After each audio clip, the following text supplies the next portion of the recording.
В работе 62-й итоговой научной сессии Абхазского института гуманитарных исследований участвовали ученые, академики, профессора, аспиранты, преподаватели и студенты АГУ.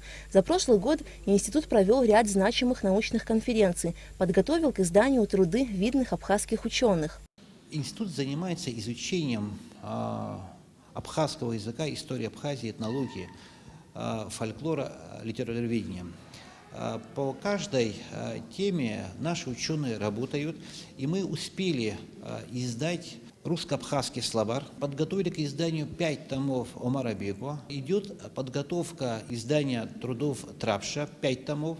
Мы должны подготавливать молодых ученых для того, чтобы изучить историю Абхазии глубже. Для этого будут направлены аспиранты в Институт востоковедения в Москву. Каждый год итоговая научная сессия института посвящена какой-либо теме. Нынешнюю сессию посвятили 80-летию со дня рождения видного абхазского ученого, литературоведа, критика, поэта, переводчика Владимира Цвинария. Выступая с научными докладами, коллеги ученого отмечали, что Владимир Цвинария внес неоценимый вклад в развитие абхазской научной литературы. Владимир Иванович Цвинария, ученый незаурядного творческого дарования, человек высокой эрудиции и человек, который сказал новое слово об абхазской литературе, о классическом наследии нашем национальном.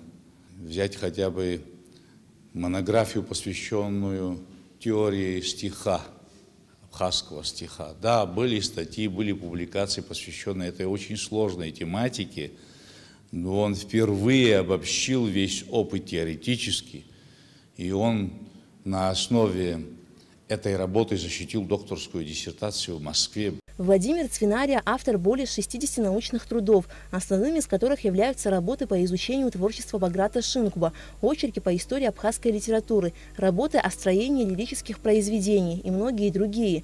Ученый свободно владел и писал на 3 языках – абхазском, русском и немецком. К его работам часто обращаются молодые ученые Абхазии, России и дальнего зарубежья.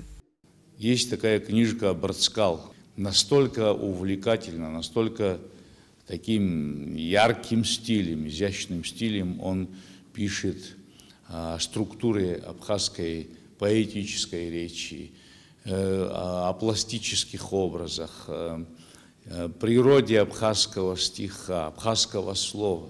Конечно, сказывается отсутствие такого великого ученого, такого мастера слова. Итоговая научная сессия Абхазского института гуманитарных исследований продлится еще 3 дня. С научными работами на тему абхазского фольклора, этнологии, искусства, археологии и истории выступят более 30 ученых. Алика Трапш, Астамур Гожба, Абхазское телевидение.